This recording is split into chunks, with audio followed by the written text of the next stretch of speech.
from the spreading of misinformation and disinformation. And that is our challenge to everyone out there. You've heard it before. It's a thing of question everything. That's what you said. Question everything.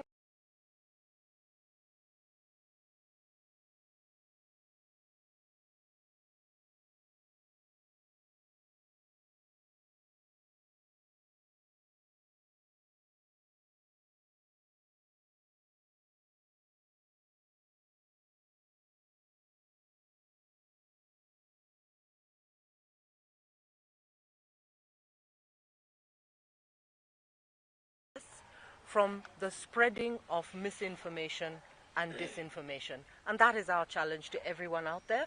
You've heard it before. It's a thing of question everything. That's what you said. Question everything.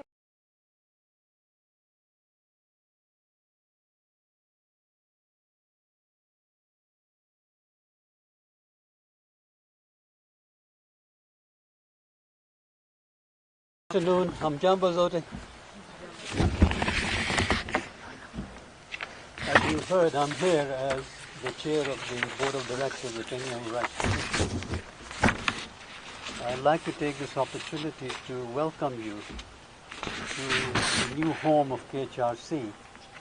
We moved here in April this year. As you know, KHRC was established in this country in 1994. Originally established in Washington, D.C. So I take great pleasure to welcome you all, and this indeed is our first press conference on our new premises.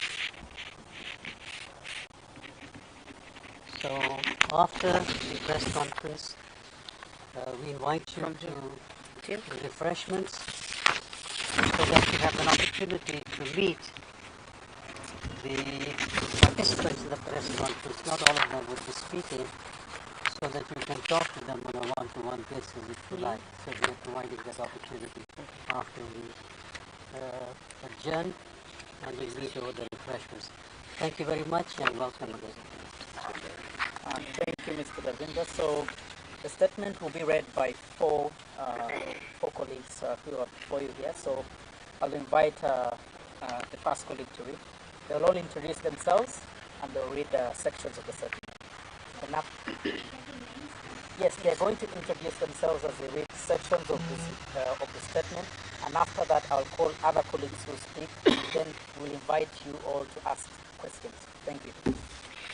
Good morning and a very big welcome to for the state. Thank you so very much for being here. We do appreciate you joining us on this day. Before we begin this statement or making this statement, my name is Wangeshi Grace Kahuria. I am the Executive Director of IMLO, but I'm also the convener of the Police Reforms Working Group that brings together 23 human rights and governance organizations in the country, and we are here to stand in solidarity with the Kenyans who have been out on the streets, but more so to share our sentiments around the events that have happened over the last 1 week. Ladies and gentlemen, as we get into this statement, I would like to ask all of us to kindly stand for 1 minute to observe a minute last few days.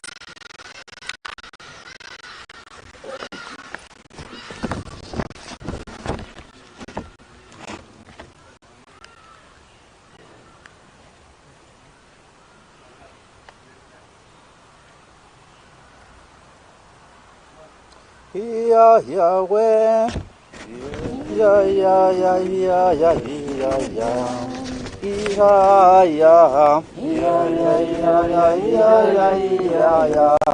Duluma, wembamba nyuma twaenda na haki. Duluma, wembaki nyuma twaenda na haki. Pamoja we, pamoja, pamoja, pamoja twashinda. Pamoja, pamoja, pamoja, pamoja twashinda. Hello yo. Thank you. Today marks the International Day in support of victims of torture. This is an international day that is celebrated globally after the signing of the UN Convention on the Prevention of Torture, Cruel, Inhumane and Degrading Treatment. This is an important day that will recognize victims, survivors of torture. Unfortunately today, we really do not have much to celebrate. However, we are in solidarity and commend the Kenyan public who came out in large numbers to defend our rights, and specifically through the call to reject the Punitive Finance Bill 2024. I would like to remind all of us that this is a constitutional right that is enshrined in our Constitution, Article 37, that provides for the right to association, the right to assembly, the right to picket, and the right to petition. This organic and independent movement has shown us the way that Kenyans can voice themselves. And so there's absolutely nothing wrong with Kenyans getting onto the streets to voice themselves. This is a constitutional provision as per the Kenya Constitution 2010. I would like to hand over to my colleague to continue with the statement.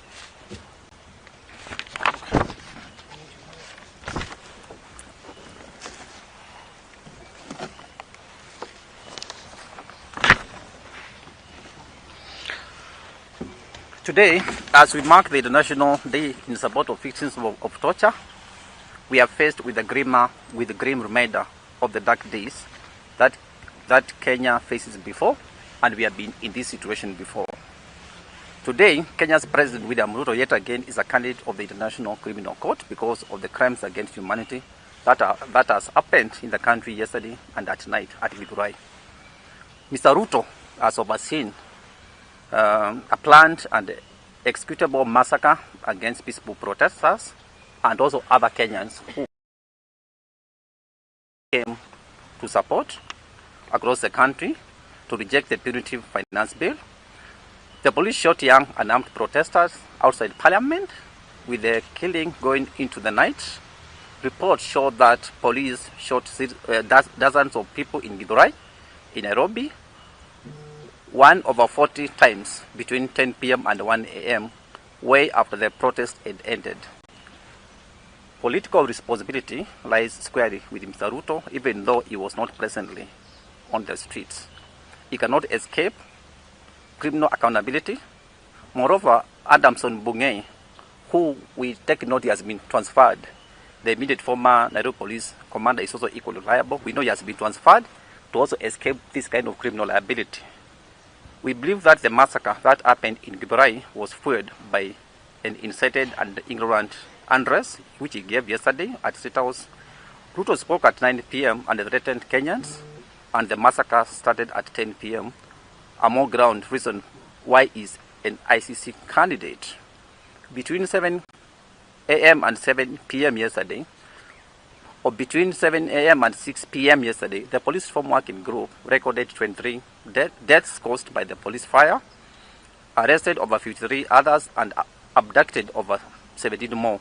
In Githurai alone, police shot and killed at least 30 innocent people at night. At least 100 more are nursing gunshot wounds as we speak.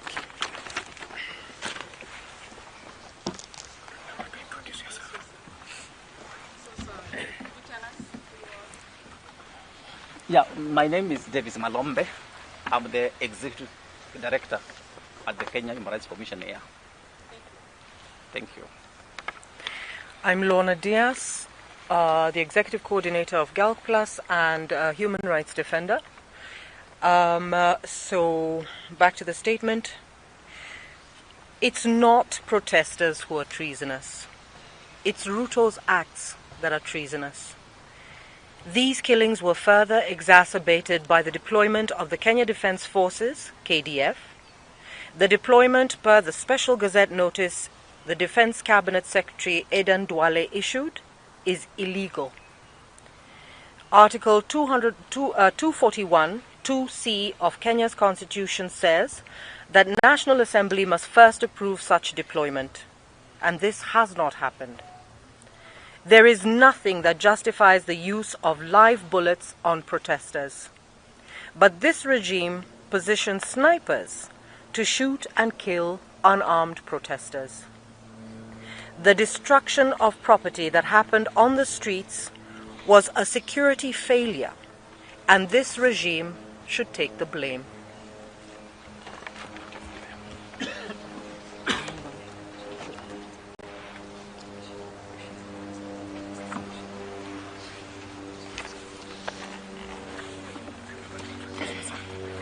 And my name is Kawive Wambua. I work with the Inuka Kenya Nisisi.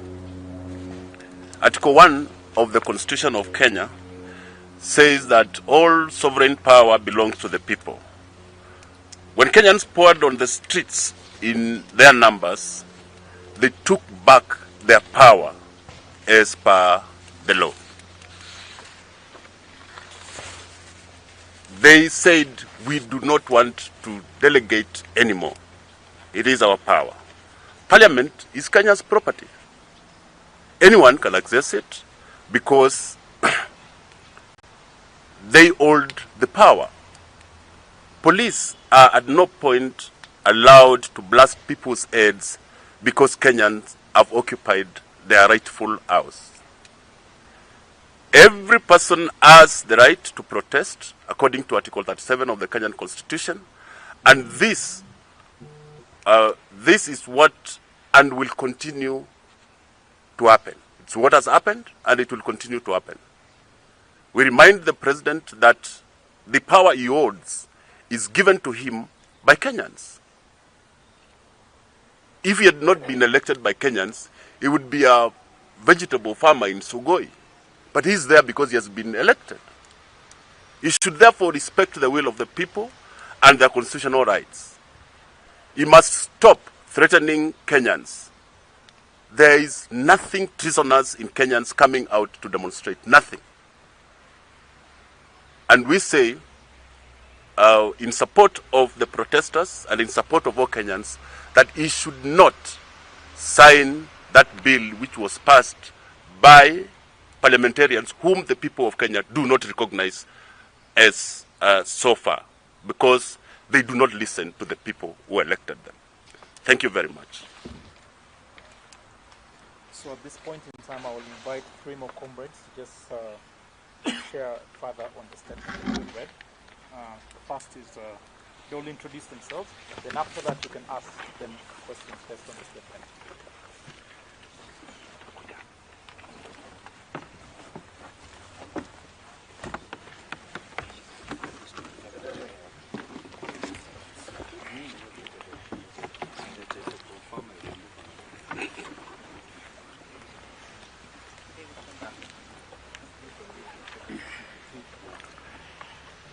So, members of the press, my name is Joshua Changwony, the Executive Director of CRECO Kenya.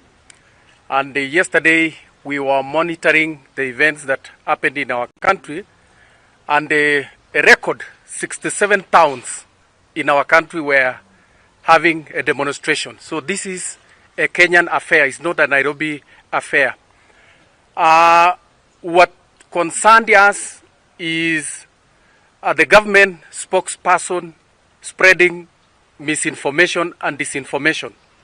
He is a former civil society comrade, and it's very unfortunate on the comments that he made on his X space by broadcasting that the protest was funded by external forces because of the president's comment at the G7 on the war between Russia and Ukraine. We've also seen the Secretary General of the UDA party making claims that the protests were funded by people who were against the finance bill because of taxation on imports, because of their business interests. Our verification and fact-checking, that did not concern the conversation at all. we call upon Kenyans to verify, stop and reflect any kind of the information that they come across in social media before they share anywhere in their spaces, because this is a time to reflect for the democratic space of our country, and Kenyans have digital rights.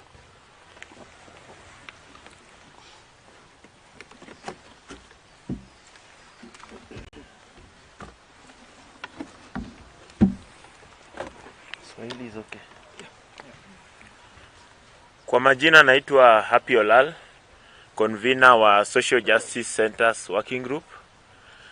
Yangu ningependa kukondem yale matukio yalitokea usiku pale Githurai. Watu wanaelewa kwamba jana kulikuwa na ukosefu wa magari na ilibidi wale waandamaji na watu ambao hawaishi na karibu waweze kutembea hadi maeneo wanapoishi. Na ilikuwa ni uchungu sana ya kwamba kutoka usiku baada ya rais kutoa ile maoni yake, polisi waliweza kuattack na kuumiza watu, kuangamiza watu manyumbani mwao, na wale walikuwa njiani wakielekea nyumbani. Watu zaidi ya 100 wako mahospitalini kadhaa Nairobi wakitibiwa kwa sababu ya risasi. Na so far by hii asubuhi wa leo tulikuwa tumehesabu watu zaidi ya 30 ambao wameaga dunia kwa sababu ya kupigwa risasi na polisi. Kwa hivyo sisi tunasema ya kwamba hayo mauaji hayataenda bure.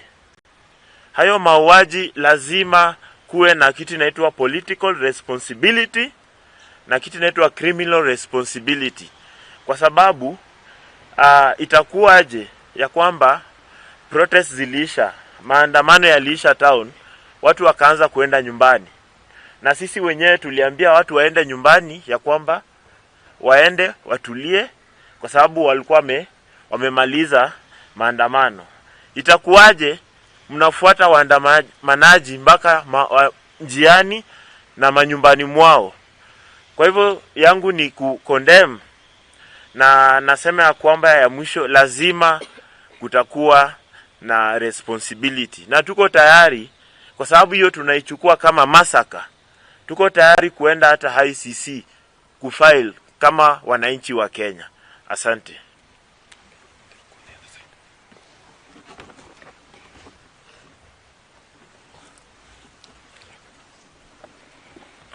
Good afternoon, members of the press. My name is Dr. Iboso. I'm a medical doctor, and I'm a participant in the ongoing protests by Gen Z and generally the young people of Kenya. I wish to speak specifically to the President's statement, which was issued yesterday, because unresponded to, then it creates a narrative that is wrong with regard to the protests.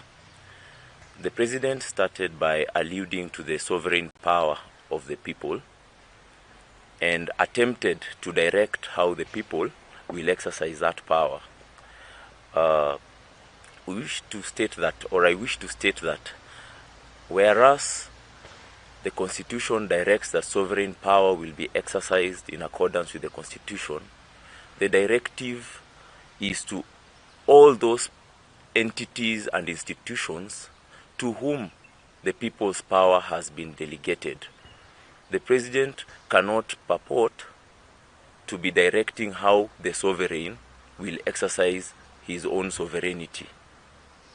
I wish to speak to the fact that the President alluded to the fact that the protesters are treasonous criminals that are being funded by certain criminals. Now, I have participated in all the protests